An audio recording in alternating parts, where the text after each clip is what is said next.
Ya, buat teman-teman semua, tonton konten saya sampai kelar ya, biar nggak salah paham. Buat kadrun-kadrun, sama juga, sampai kelar juga, biar tambah puyeng. Betak! Ya, makin seru nih ya, update soal Copras-Capres.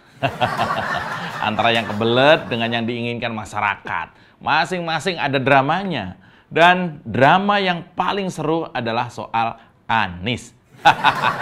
Ini figur memang didukung oleh drama. Dan kita tahu catatan buruk Anies di politik. Kita tahu semuanya. Bagaimana Anies sangat menikmati strategi dan dukungan yang menunggangi agama sejak pilkada DKI dulu. Dan itu nggak akan hilang dari ingatan publik sampai kapanpun. Jejak digitalnya Anies itu kita semua sudah tahu. Kalau saat ini ada strategi yang sedang dirangkai dan dilaksanakan oleh tim sesnya Anies adalah menjauhkan sejauh-jauhnya pendukung Anies yang setia, yaitu gerombolan yang telah dilarang oleh pemerintah seperti FPI, HTI, dan keluarga besarnya. Anies seolah nggak mau kenal lagi mereka. Kayak nggak tahu Anies aja sih.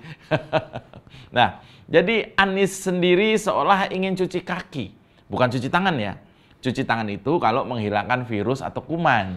Yang nempel itu cuci tangan. Tapi kalau mau menghilangkan kesan kadrun, ya harus cuci kaki. Dan publik menilai itu yang lagi dilakukan oleh Anies itu menjauh dari kesan kadrun. Maksudnya itu. Seperti drama kemarin. Ada kelompok yang menamakan FPI Reborn. Kami sih nggak tahu ini kelompok mana lagi, sebenarnya nggak tahu ya. Apakah ini FPI yang telah dibubarkan itu, yang markasnya ada di Petamburan atau di Megamendung itu, atau yang mana lagi? FPI Reborn ini dideklarasi secara terbuka mendukung Anies. Kemarin mereka tuh mendeklarasikan dukungan terhadap Anies di Patung Kuda kalau nggak salah. Ya tentu saja saya dan banyak kawan-kawan lain ngakak, takjub. Dan sejak awal saya sudah curiga apakah ini FPI yang FPI itu atau FPI karena singkatannya aja yang mirip. Saya nggak tahu nih. Nah, melihat seragam dan kemiripan logonya, asumsi saya ini adalah FPI yang punya imam besar itu. Tapi ternyata dibantah sendiri oleh mantan-mantan FPI yang sekarang membentuk FPI lagi. Saya pusing sih sebenarnya nih. Ribet amat sih ini FPI. Udahlah, kalian yang punya ormas dengan nama yang sama, singkatan yang sama yaitu FPI, jadi satu aja kenapa sih? Ribet. Selain bikin pusing masyarakat hanya soal penyebutan, juga apa kalian di lapangan ini nggak pusing sendiri? Ketemu di jalan misalnya. Jubahnya mirip, bajunya mirip, namanya mirip, mukanya mirip, nasi kotaknya mirip, tapi beda. Jangan bikin bingung kami dong bro, gimana? Oke, soal nama kita skip dulu ya. Nggak kelar-kelar konten saya nih ntar. Begini, ada ormas pakai nama FPI. Deklarasi dukung Anies. Lalu beberapa saat kemudian, koordinator ormas itu bikin video minta maaf. Kata koordinator itu dia dibayar untuk deklarasi dan pakai nama FPI. Kami itu kan baru baca ya, videonya juga baru dapat gitu. Kita baru mau menganalisa, kok udah membuat pengakuan kalau kelompok itu disuruh-suruh. Nah, buat FPI yang merasa dirugikan dengan kelompok FPI Reborn itu, ya proses hukum lah. Apa segitu menjijikkannya mendukung Anies sampai marah-marah begitu? Kalau FPI merasa dibohongi sama FPI Reborn, ya kalian urus, laporkan, diusut. Karena kalau memang FPI Reborn itu membohongi kalian, itu berarti juga kami juga dibohongi kan? Kan kami lihat videonya. Tapi apa iya ada yang berani pura-pura jadi ormas FPI kalau nggak kenal baik dengan petinggi-petinggi FPI-nya? Ini asumsi saya ya. Selamat datang di Oposisi 69 FM bersama saya, Mas Jobray. Tarik bambang, sedikit disenggol lapor polisi. Padahal doyan nyenggol tanpa basa-basi. Orang ngebanyol, kau disomasi. Oh sial, semua salah Jokowi. Oh no, ini negara gua. Oposisi gak ada otaknya. Bangsat! Yo, sobat oposan. Ngopi dulu Gih, biar slow. Soalnya temanya agak ngegas nih. Nah, jadi gini ceritanya. Ada sejumlah orang yang menamakan diri sebagai Majelis Sang Presiden. Majelis Sang Presiden. Ini nggak ada hubungannya sama Majelis Sang Pisang ya, nggak ada. Mereka menggelar acara deklarasi dengan judul mendeklarasikan Anies Baswedan sebagai Presiden RI di Hotel Bidakara, Jakarta, tadi siang. Saya pantau ya, dari berita dan video yang saya terima, sempat ada insiden yang menarik dalam acara tersebut. Yaitu peserta deklarasi beda pendapat soal keberadaan 4 bendera tauhid yang dipasang di sisi kanan dan kiri panggung. Nah, baru aja kemarin FPI Reborn mendeklarasikan dukungan, lantas dianulir oleh FPI yang nggak Reborn. Dan dua-duanya sama aja sih menurut saya, mau Reborn nggak Reborn, sama aja lah, sama-sama nggak jelas maksudnya ya kan. Sebenarnya kalian ini dukung apa enggak sih? Kalian ini FPI ini dukung Anies atau enggak? Udahlah, bukan zaman malu-malu lagi. Saya nggak tahu ya apakah arti mendukung ya, misalnya mendukung Anies itu harus sangat tergantung dengan amplop. Kalau saya dukung ya dukung aja, jelas clear kalau saya begitu. Saya dukung Ganjar Pranowo, titik. Udah, nggak ada polemik, nggak ada tebak-tebakan. Kadang-kadang kan kita kalau ditanya orang tuh malu-malu. Kamu dukung siapa buat capres nanti? Biasanya dijawab begini, ada deh. Biasanya kan gitu kan. Ini juga sama.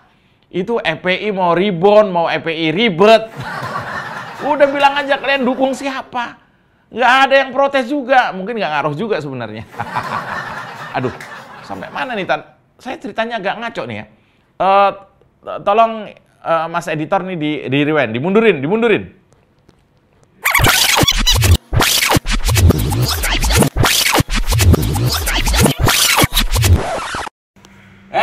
Rewindnya kejauhan. Ya, jadi ceritanya ada sejumlah orang yang menamakan diri sebagai Majelis Sang Presiden. Majelis Sang Presiden. Ini nggak ada hubungannya sama Sang Pisang ya. Menggelar acara deklarasi dengan judul mendeklarasikan Anies Baswedan sebagai Presiden RI di Hotel Bidakara, Jakarta tadi siang. Saya pantau dari berita dan video yang saya terima, sempat ada insiden yang menarik dalam acara tersebut. Yaitu peserta deklarasi beda pendapat soal keberadaan 4 bendera tauhid yang dipasang di sisi kanan dan kiri panggung. Kan ini aneh. Bendera udah di depan panggung loh. Udah dipasang. Kan ada prosesnya. Masa iya panitia nggak tahu dari awal? Emang bendera HTI itu ketika dipasang masih dalam kemasan COD? Kan enggak.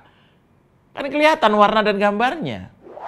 Wah, ini sih menurut saya settingannya masih kasar ya. Sekasar settingan FPI Reborn.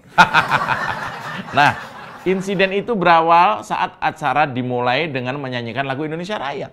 Tiba-tiba sekelompok peserta deklarasi yang meminta acara untuk diberhentikan sejenak karena protes akan keberadaan 4 bendera tauhid itu. Ini apa lagi? Ini seperti sinetron ajab. Ada kejadian dulu, lantas dibuat alurnya, jagoannya siapa, musuhnya siapa, biar terlihat dramatis. Lalu seperti konflik film India. Permintaan tersebut tak langsung diterima peserta yang lain sehingga sempat terjadi perdebatan antar kedua pihak. Ini masalah bendera HTI ya, yang ada di depan panggung itu. Ada dialog di antara HTI ikutan deklarasi Anies itu. Ada dialog di insiden HTI ikutan deklarasi Anies itu. Kira-kira dialognya begini. Mirip film India di Antv yang sudah didubbing. Kira-kira begini dialognya. Kalau mau lepas bendera tauhid, kita nggak mau. Antum sayang Pak Anies nggak? Kita nggak mau menjebak Pak Anies. Kata salah satu tamu undangan. Lalu dibalas. Ini kan bukan bendera macam-macam, jawab peserta lainnya. Perdebatan kedua pihak itu akhirnya selesai setelah terjadi musyawarah antara peserta dan panitia penyelenggara. Bendera HTI tersebut juga dicopot panitia dan dibawa keluar ruangan. Ya, mungkin nanti setelah Anies menang, mungkin maksudnya akan dipasang lagi. Lalu dalam imajinasi saya ada yang teriak, "Cut!" Mungkin begitu ya, kata sutradara kalau ini sebuah adegan film. Nah, bahkan media sekelas Tempo hari ini memberitakan kejadian itu. Siapa saja yang ada dalam kelompok Majelis Sang Presiden yang mendeklarasikan dukungan terhadap Gubernur DKI Jakarta Anies Baswedan untuk maju pada Pilpres 2024. Kelompok ini diisi mulai dari simpatisan Hizbut Tahrir Indonesia atau HTI, Front Pembela Islam atau FPI, hingga mantan narapidana teroris. Hal itu terungkap dalam pernyataan sejumlah simpatisan yang ikut dalam acara tersebut. Panitia sempat meminta sejumlah orang yang ikut deklarasi untuk memberikan pernyataan.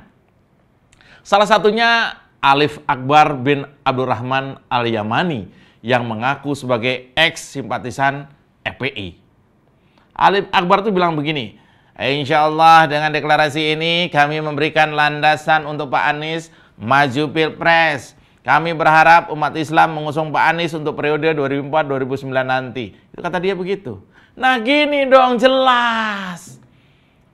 Ini baru jelas. Jadi simpatisan Hizbut Tahrir Indonesia atau HTI, Front Pembela Islam atau FPI, hingga mantan narapidana terorisme berkumpul mendorong Anies untuk nyapres. Kalau udah gini, Anies mau lari kemana untuk menghindari kadrun? Tarik ke Bambang. Mau kemana kawan tanpa arah tujuan, cari masalah rawan.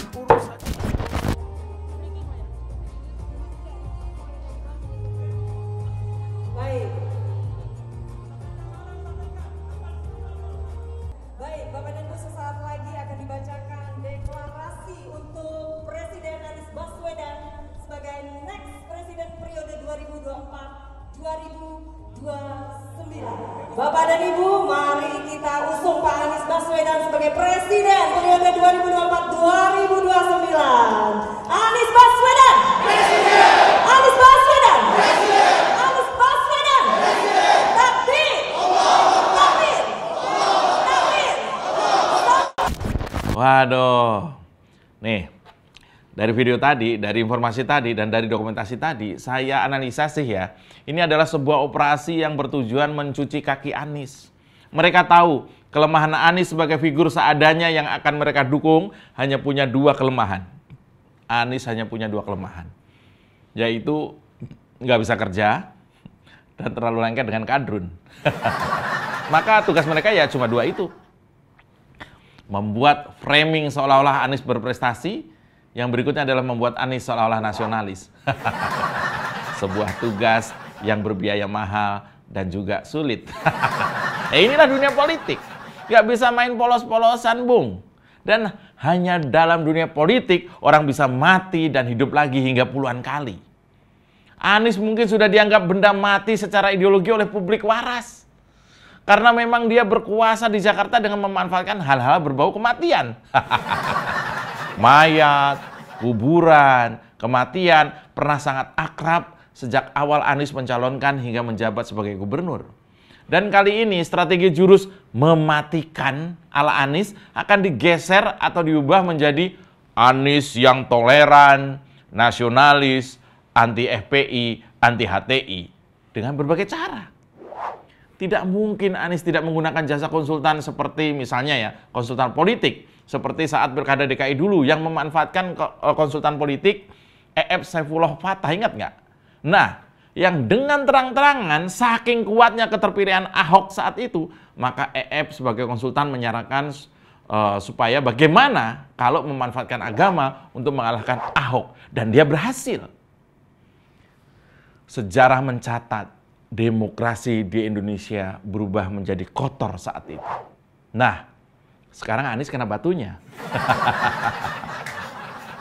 Saking lekatnya Anies sampai dijuluki Bapak Politik Identitas Indonesia. Dan itu jadi kesulitan kalau mau membranding dirinya jadi nasionalis. Karena memang nature-nya, aslinya, memang Anies jauh dari nasionalis. Dia ke oportunis lebih dekat ya. Lalu apa yang harus kita lakukan? Ya, kita harus tetap waras dan cerdas. Permainan politik sudah dimulai, saudara-saudara.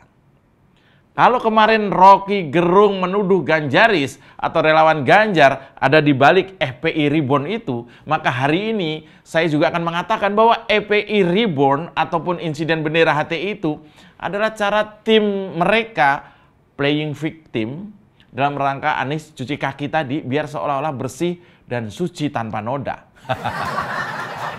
Ya, kita lihat permainan-permainan kadrun dalam rangka menyelamatkan junjungannya.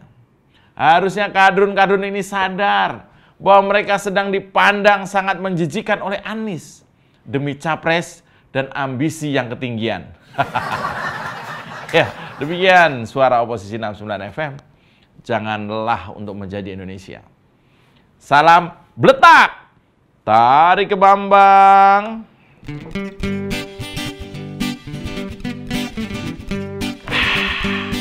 Gaspol. Salah.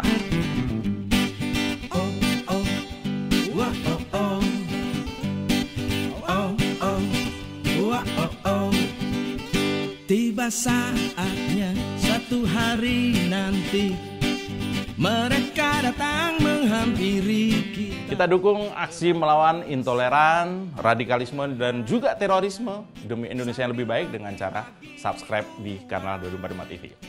Makasih. Kawan, ini modus, jangan terperangkap politik.